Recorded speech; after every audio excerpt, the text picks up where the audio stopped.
Olá a todos, eu me chamo André Garrido, gratidão a Deus Todo-Poderoso, ao Universo, por poder estar aqui mais uma vez nesse vídeo, poder lhe ajudar a estudarmos junto Pensa em Riqueza.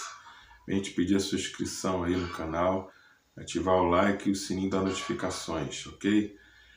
Gente, hoje vamos começar. Como é que está a sua mente? Você tem cuidado com a sua mente?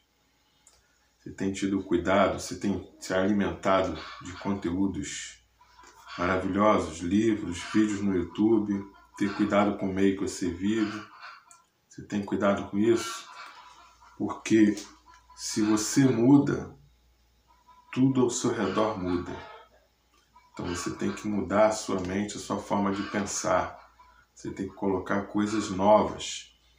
E falar em coisas novas, livros, temos algumas dicas aqui, né, de livros. A Ciência para Ficar Rico, um ótimo livro. Pensa em Riqueza. O Homem Mais Rico da Babilônia, O que os ricos sabem e não compram. Pai Rico, Pai Pobre, Robert Kiyosaki. Empreendedores não se aprende na escola. A escola de negócio, o negócio do século XXI. Trabalhe 4 horas por semana. O livro de Enoque é muito bom. O livro de Tomé, né? A infância de Jesus, ou seja, livros que não foram colocados na Bíblia, e você vai saber o porquê disso quando você lê esses livros, né? A Ciência dos Milagres, a Linguagem Divina, Dê um salto quântico em sua vida, Efeito Isaías, A Matriz Divina, enfim, são muitos livros aí, né? Você Nasceu Rico, do Bob Proctor, muito bom também. Uma infinidade de livros, né? Inclusive tem um aqui, O Segredo da Mente Milionária, também muito bom, de T. Harv Eker. E vou citar só uma partezinha aqui. O fato é que o seu caráter, o seu pensamento e as suas crenças, são os fatores que determinam o seu grau de sucesso. Então anota aí, o fato é que o seu caráter, o seu pensamento e as suas crenças são os fatores que determinam o seu grau de sucesso. Então por isso que há necessidade de mudar paradigmas, né, de mudar as suas velhas verdades para colocar novas verdades, porque essas crenças que você tem aí é que vai te dizer o que você é, o seu resultado. Então, para se obter sucesso, tem que se mudar, tem que desaprender tudo que você aprendeu da tua infância, do que foi colocado no seu subconsciente para colocar coisas novas, novas verdades, vinhos novos em odres novos, que aí sim os seus resultados vão ser fantásticos, aí o sucesso é certo na sua vida, ok? Hoje nós vamos para a parte 44, página 190. Parte 44, página 190. Nós estamos vendo sobre o assunto aqui, dá o título A Liberdade ou Morte numa Única Decisão, né? A união de se juntar à Tropa do Sul foi um ato de coragem, porque ele sabia muito bem que isso poderia lhe causar a vida e certamente a vida de outras pessoas. Mas a maior decisão de todos os tempos em relação a qualquer cidadão americano foi tomada na Filadélfia no dia 4 de julho de 1776, quando 56 homens assinaram um documento que todos eles sabiam e poderiam trazer liberdade aos americanos e que faria todos os 56 serem condenados à forca. Você com certeza já ouviu falar desse famoso documento, mas talvez não tenha se tocado na grande lição de realização pessoal que ele ensinou tão brilhantemente. Todos nós conhecemos a data precisa dessa portentosa decisão, mas poucos de nós percebemos a coragem que ela exigiu. Conhecemos nossa história de maneira como nos é ensinada. Nós nos lembramos das datas das pessoas que lutaram pela independência, né? Aí ele cita os nomes aqui, mas conhecemos muito pouco das verdadeiras forças que por trás desses nomes, datas e lugares, e menos ainda sobre as forças intangíveis que viabilizaram nossa liberdade muito antes do exército de George Washington chegar a York. Lemos a história da Revolução Americana e equivocadamente pensamos que George Washington foi o pai do país, que foi ele que conseguiu nos libertar, quando a verdade mostra que Washington foi um mero acessório depois do fato, porque a vitória do nosso exército foi garantida muito antes, né, do Lord Cornwallis de ter rendido. Não é a nossa intenção negar a Washington a glória que ele tanto mereceu. O objetivo aqui é dar maior atenção ao impressionante poder que foi a verdadeira causa da vitória. É trágico que as pessoas que escrevem a história não façam menor referência a esse poder, né, irresistível que fez nascer a liberdade de uma nação que estaria destinada a criar novos parâmetros de independência para todos os povos do mundo. Digo que é trágico porque se trata do mesmo poder que tem que ser utilizado por todas as pessoas que desejem se impor sobre as dificuldades da vida e que obriga a vida a pagar o preço pedido. Vamos fazer em breve um resumo dos fatos que deram à luz a esse poder. A história começa com um pequeno incidente ocorrido em Boston no dia 5 de março de 1770. Os soldados ingleses estavam patrulhando as ruas e a mera presença deles ameaçava os cidadãos. Os colonos se ressentiam dos homens armados que marchavam em meio a eles. Então começaram a demonstrar abertamente esse ressentimento, lançando pedras e xingando os soldados até que o comandante deu a ordem: preparar baionetas, fogo! A batalha começou. O resultado foram muitos mortos e feridos. O incidente acendeu tamanha onda de insatisfação que a Assembleia Provincial, formada por colonos de renome, convocou uma reunião com o propósito de tomar uma atitude definitiva. Dois dos membros dessa Assembleia eram John Hancock e Samuel Adams, que esses nomes viviam para sempre. Que esses nomes vivam para sempre. Eles se insurgiram corajosamente e declararam sonoramente que era precioso tomar a decisão, o poder da decisão, né, de expulsar todos os soldados britânicos de Boston. Lembre-se disso, uma decisão surgida na cabeça de duas pessoas. Uma decisão. O que uma decisão é capaz de fazer. Pode perfeitamente ser considerado o ponto de partida da liberdade que nós desfrutamos de hoje nos Estados Unidos.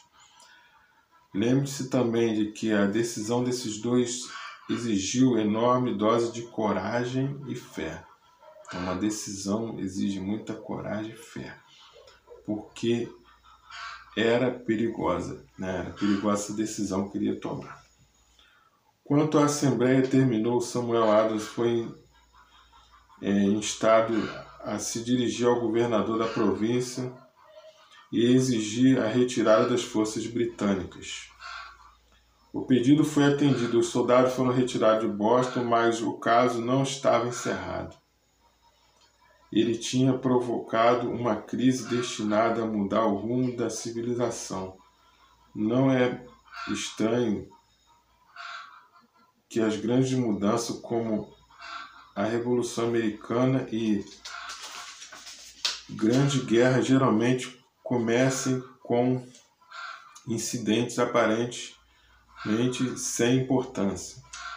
Também vale a pena observar que as importantes mudanças geralmente começam com uma decisão. Tudo é decisão. Decisão definitiva na mente de relativamente poucas pessoas. Então tudo começa numa decisão. Olha o que gerou essas decisões e o que gera uma decisão. Poucos de nós conhecemos a história dos Estados Unidos suficientemente para saber que John Hancock, Samuel Adams e Richard Henry, da província de Virgínia, foram os verdadeiros pais de nosso país, dos Estados Unidos. Richard Henry se tornou um fator importante na nossa história pelo fato de ele e Samuel Adams se comunicarem com frequência por correspondência, compartilhando livremente esperanças e temores em relação ao bem-estar dos habitantes da província. A partir dessa correspondência, Adams teve a ideia de criar um intercâmbio de cartas entre as 13 colônias que ajudaria a coordenar os esforços necessários para a solução dos problemas comuns. Naquela época era por carta, não tinha telefone, não tinha WhatsApp, nada disso, nem internet. Em março de 1772, 2 anos depois do choque com o soldado em Boston, Adams apresentou essa ideia à Assembleia por meio de uma moção para se criar um comitê de correspondência entre as colônias, com correspondentes oficialmente nomeados em cada uma delas, que tinha o objetivo de criar uma cooperação amistosa para a melhoria das colônias da América Inglesa. Note bem esse incidente. Foi o início da organização de um poder que se espalhou e que estava destinado a libertar todos nós. A mente mestra já estava organizada.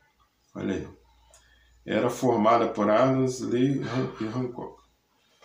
Digo até mais, que os dois de vós concordarem na terra em relação a um pedido que irá ao meu Pai que está no céu.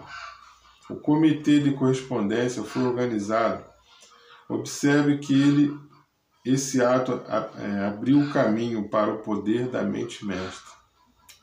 Esse ato abriu o poder da mente mestra. Fosse ampliado, concluído, incluindo gente de todas as colônias. Observe também que esse foi o primeiro ato de planejamento organizado dos colonos insatisfeitos. O primeiro ato de planejamento organizado.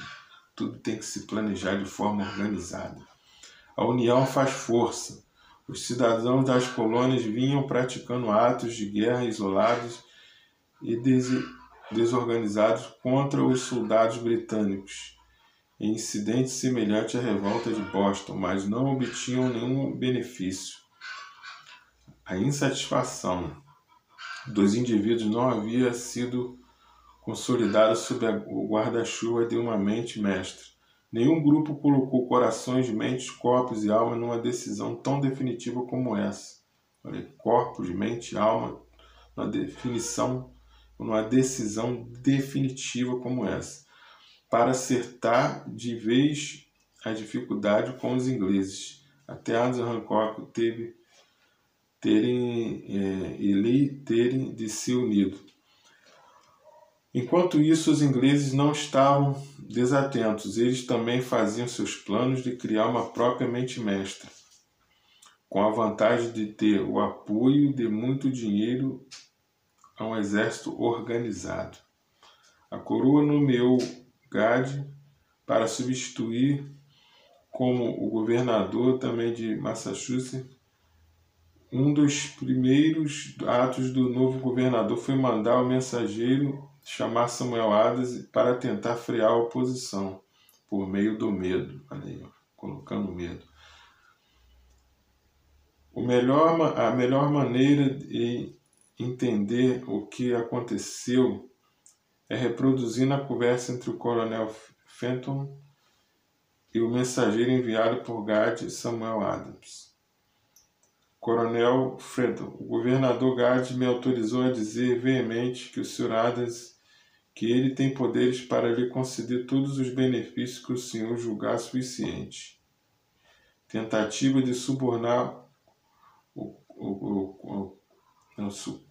subornar e cooptar Adams, desde que o senhor pare definitivamente de fazer oposição à medida do governo.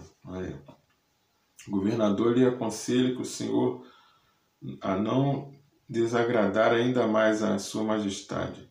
Sua conduta já é suficiente para enquadrá-lo nas penas da lei de Henry VIII. Vamos parar por aqui. Mas vamos meditando aí sobre esse título aqui, né? De qual nós vimos, né? Que é o poder de uma decisão. Aonde leva o poder de uma decisão, né? Liberdade ou morte numa única decisão. Então isso é muito sério. Você tem que decidir buscar o conhecimento, decidir buscar coisas novas, decidir mudar os seus velhos paradigmas, decidir buscar vinhos novos, mas tem que colocar em odres novos. Então tu vai preparar o seu subconsciente para receber esse algo novo, o conhecimento. E isso com certeza vai mudar a sua vida. Eu falei também de todos esses livros aí, e um livro aqui que também seria muito bom você estudar a história, né, a vida de Jesus por completo, né, que a Bíblia, que foi editada pelos homens, não tem a história toda de Jesus. Então busca a história, a infância de Jesus, toda a obra dele, de tudo que ele fez. E os livros que não estão também na Bíblia, né? O livro de Tomé fala de muitas profundidades. O livro de Enoque. Por que esses livros não estão na Bíblia? Você vai ler e vai saber o porquê. O seu próprio estudo vai te dizer o porquê que eles não estão. Porque eles não querem que você conheça a verdade. Aí você vai buscar a verdade e a verdade vai o quê? Vai te libertar da ignorância. Ok? Um forte abraço do André Garrido e nos vemos nos próximos vídeos. Até o próximo vídeo.